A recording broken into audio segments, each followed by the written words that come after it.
Yo Exile, it's Karamius. Today I would like to share my last build in 3.24. The Ignite Explosion Fire Trap of Lasting Chieftain. Why I would like to build this character? It's all because of the explosion. 赤き刻印挽回の王天地の法を敷衍すれど我は万象将の断り崩壊破壊の別名なり永劫の鉄槌は我が元に下れエクスプロージョン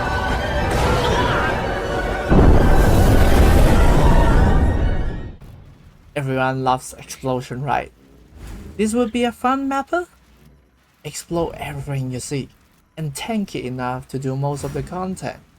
Below like tier 17 or Aruba, it will be okay, but bossing is not its strength. Because with the bossing, the damage is not high enough. It's around 2 to 3 million DPS only. So let's take a look at our character over here right now. The most important thing I would like to introduce is the explosion part. So, which skill we are using right now is the Fire Trap of Lasting, which is the highest damage Ignite skill in the game right now. So it will have a very significant high amount of added fire damage against burning enemy. So actually you need to throw 2 Fire Trap of Blasting in order to kill the enemies to trigger the highest damage of this skill. But for normal mobbing, 1 is enough. So let's talk about the explosion. We'll first throw a Fire Trap of Blasting and then kill the first enemies, and then we'll trigger the Chieftain Ascendancy, the Hinekura Death's Fury, which will give you 5% chance. Over here you can see 5% chance to explode, dealing 500% of their maximum life as fire damage. So you can even further scale this damage into the sky, like with elemental damage, fire damage. Also, this explosion will also ignite as well. So you have a chain of ignite and explosion.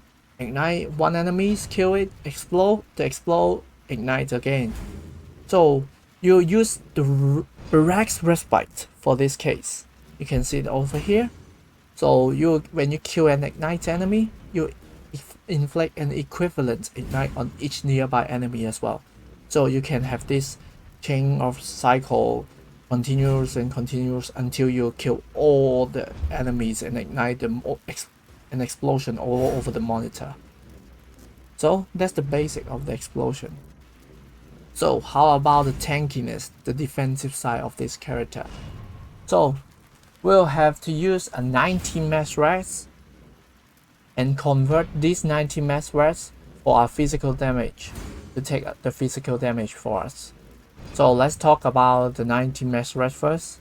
So we'll use this Velocro Storm's Embrace, which will modify our maximum fire resistance, also apply to cold and lightning resistance as well.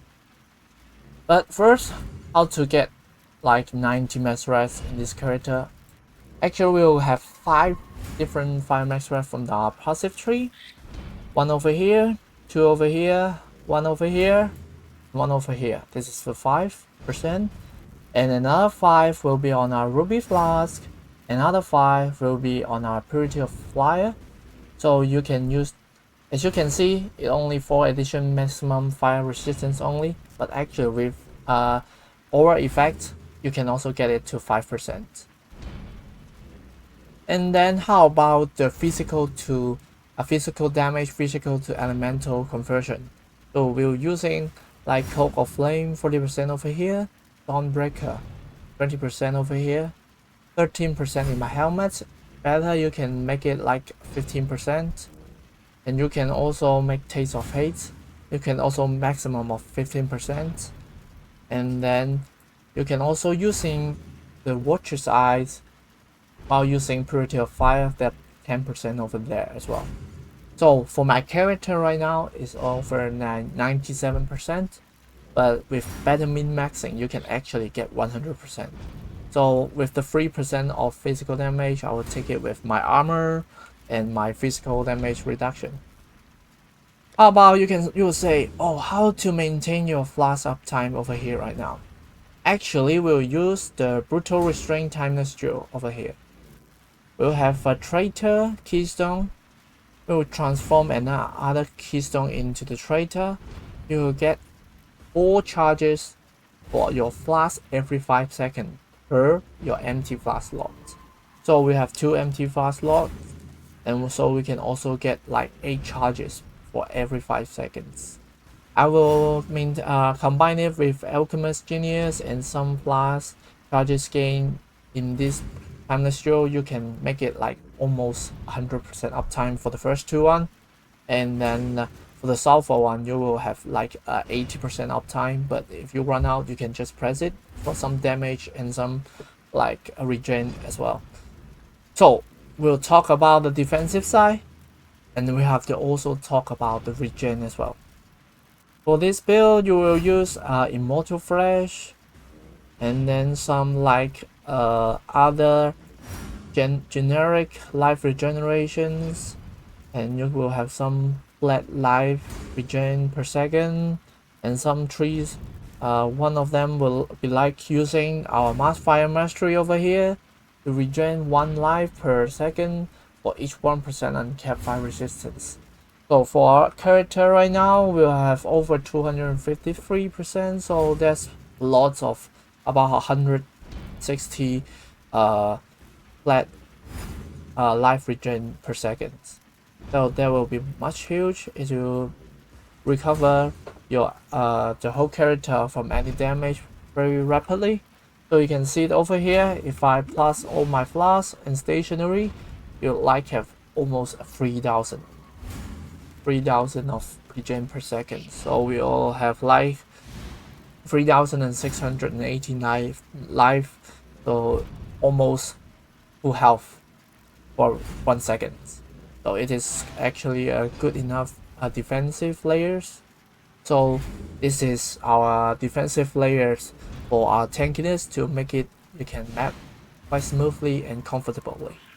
So for other gears over here, it is so generic, some life resist, or also some like attack or some fire skill James levels.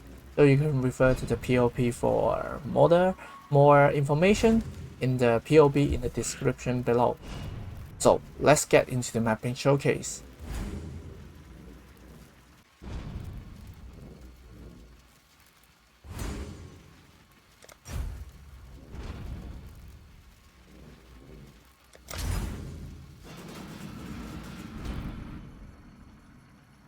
One of my captives wore many faces, yet kept her true face hidden.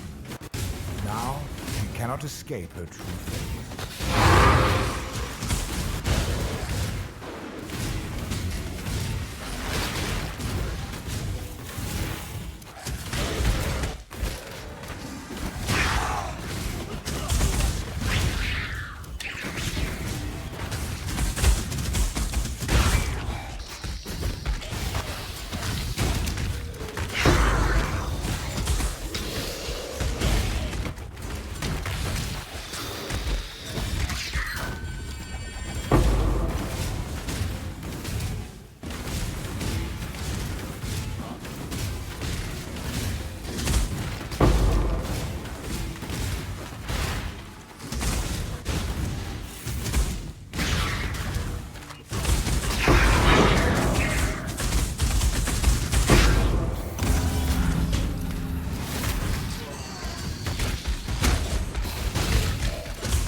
crucible that stretches the sanity of the mind.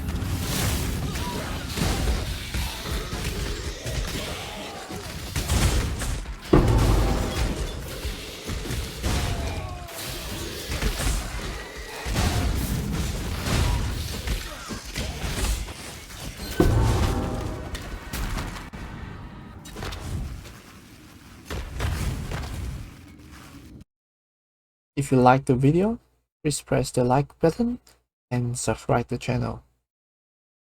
I'm going to make a lot of new videos about the Path of Exile recently, so if you have any suggestions, please comment below or join our Twitch channel and Discord channel in the description below. And see you next time. Stay safe, Exile.